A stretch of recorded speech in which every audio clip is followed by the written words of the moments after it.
አይጠፋል እንጂ ማሩ ይኸው ላጥፋው። እሺ ቆይ እናንተና መሰል ጠፋ።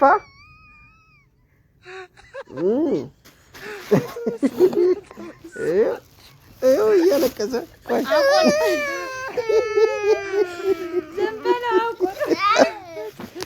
ሲሸበር እያለቀሰ አያችሁት? ያአላህ ከወንጀል አስዳን፣ ያረቢ እርጋታን ስጠን፣ ያገፋር ሰላም አምጣልን፣ አንድነት እዝነት ሞላብን። አሰላሙ አለይኩም ወራህመቱላሂ ወበረካቱ። ሰላም ሰላም ምርጦች እንዴት ናችሁ? ሰላም ናችሁ ሆይ? ዛሬ እንግዲህ አቶ ማሂሩ ሳዱላ ሆነዋል። እስቲ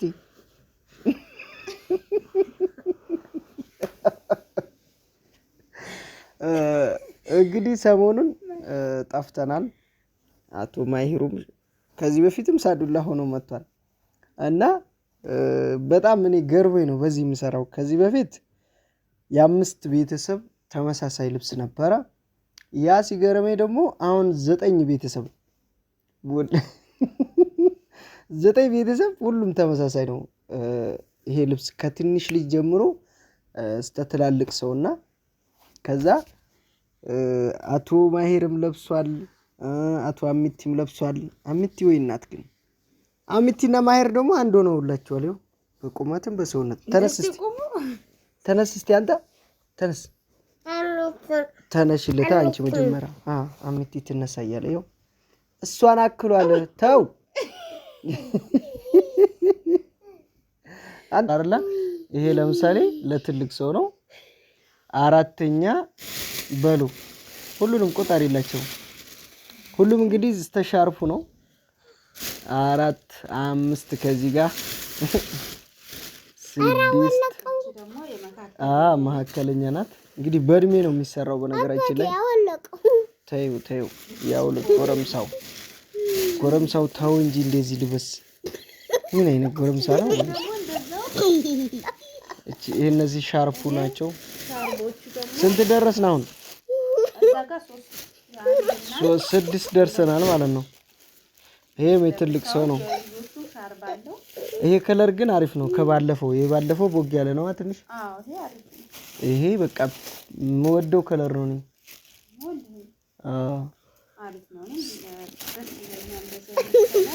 አንተ እንዳትል መላጣራ ተሰያላልኩም።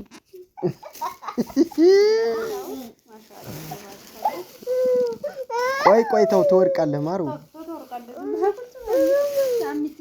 7 አባቴ ገለጠኝ ወላሂ ይለያል። በነገራችን ላይ በብዙ ከለር አለ። በቡኒ አለ፣ በፒንክ አለ።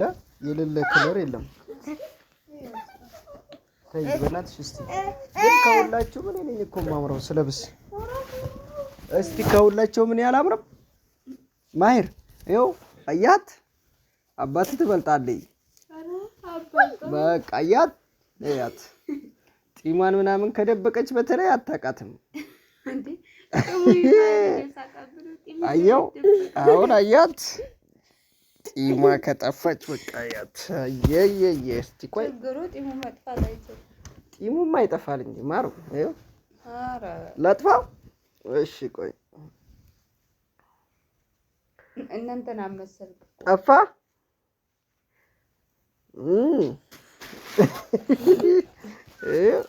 ይኸው እያለቀሰ ቆይ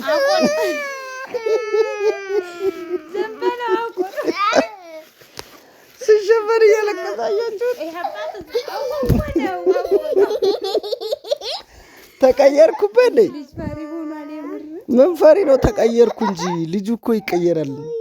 አያችን አባትን ቀይር ነው ባንዴ።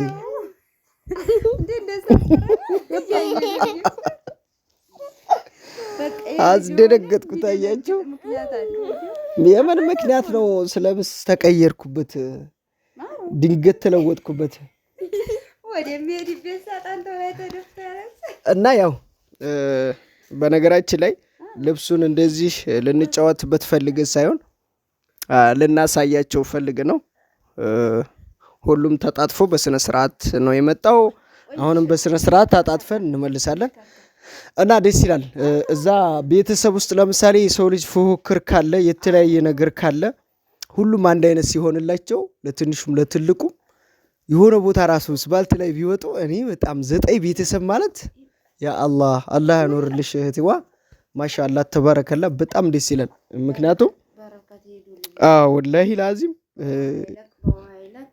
9 ሰው አንድ አይነት ልብስ ለብሶ ታውቃላችሁ? ሲወጣ ከቤት አንድ ላይ በዓሉ ሆኖ ወይ ደግሞ የሆነ ፕሮግራም ኑሮ ለብሰው እና ደግሞ የገረመኝ 9 ቤተሰብ አለ ወይ ነው። እንዴት በዙ እኮ ኦኬ። እኔ እኮ እህትና ወንድም ከሆኑ ብዬ ነው ፈለብኝ እና ቆይ ላውራ ልጨርስ። ለምሳሌ 9ኙም ብቻ ይሄ የሴት ልብስ ነው። ወንዶቹ 9 ሊሆኑ ይችላሉ፣ 16 ቤተሰብ ሊሆኑ ይችላሉ፣ ወይ ወንዶች ሊበልጡ ይችላሉ። ብቻ እኔ ቤተሰቧ ብዙ ነው። የምሬ ነው። ማሻአላህ ተባረከላህ። እና ለሴቶች ብቻ እንግዲህ ማሻአላህ ወላሂ ብዙ ቤተሰብ ናቸው። እንግዲህ ለትናንሶቹም አልቀረም። ሽፎን በነገራችን ላይ በጣቃ ስለሆነ ሲሰራ በእድሜ በሚፈልጉት ይሰራል። ለምሳሌ ሌላ ልብስ አሁን በተሰራ ልብስ ቢሆን ሱቅ ባለው በቱርክ ልብስ ምናምን ብትመርጡ የምታገኙት የትላልቅ ሰው ልብስ ነው። ለህፃን ልጅ ያው ሌላ ከለር ምናምን ነው እንጂ ተመሳሳይ አይገኝላቸውም። እና ይሄ ደስ የሚለው ነገር ግን ተመሳሳይ ነው። ዲዛይኑ ያምራል። ጽድት ያለ ልብስ ነው። ማሻአላህ ተባረከላ። እና ዛሬ ለዛ ነበረ ብቅ ያልነው። ብዙ ልጆች እንግዲህ እንደዚህ ተመሳሳይ እኔ እንጃ እንግዲህ ይሄ ለፊት ላለው ኢር ነው።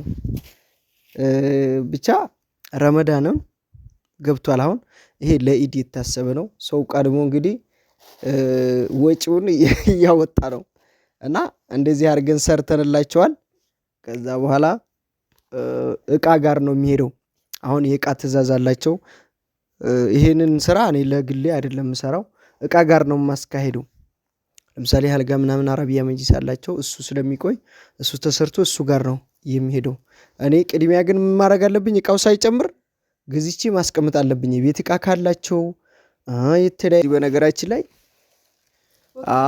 አወጣጭው ነይማ። እቺ ደግሞ አዲስ የፈንዲሻ ሳህን ናት። የፈንዲሻ ማስቀመጫ ለቆሎም ትሆናለች ለሁሉም ነገር።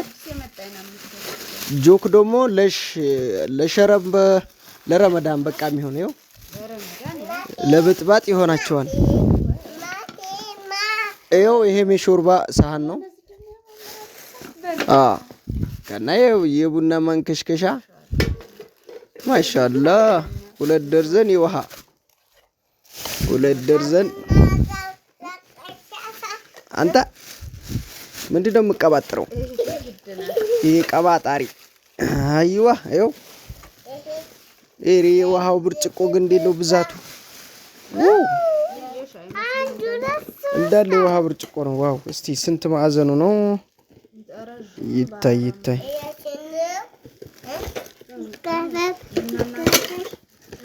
አንተ አታንበራቅስ ዕቃ ነገር ያለው ዋው!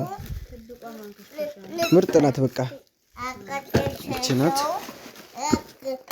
የውሃ ብርጭቆ። ይሄን ይመስላል።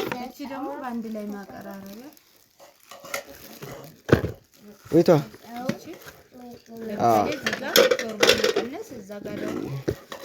የወጥም የሾርባም ይሆናል። አንተ ጉዴ ራስን ነበር ማለት። አሰላሙ አለይኩም ወራህመቱላሂ ወበረካቱ። እንዴት ናችሁ የኛ ውድ ቤተሰቦች? ሰላም ናችሁ ወይ? ደህና ናችሁ? እንዴት ናችሁ? ቡናውን አንጣና ወይ እየቆላ እናሳያቸው። ጭሱ እያጨስክልኝ ማለት ነው። እና እንዴት ናችሁ ውድ ቤተሰቦቻችን? ዛሬ እንግዲህም እንደዚህ ቆንጆ በሆኑ ሽፎኖች ያው አሚቴ የለበሰችው ነገር በነገራችን ላይ መህር ስለማይቀርበት እሺ ብሎ አይተውምና መልበስ አለበት ነው የምናለብሰው። እንደምታዩት እንግዲህ የእናቶች ቀሚሶች የህፃናቶች በጣም ደስ በሚሉ ከለሮች ናቸው። ማሻአላህ ብያለሁ። ደስ እህቴ እንግዲህ ፈጣሪ ይጨምርልሽ ቤተሰብ ባስደሳሹ ልክ ጀዛሃላህ ኸይር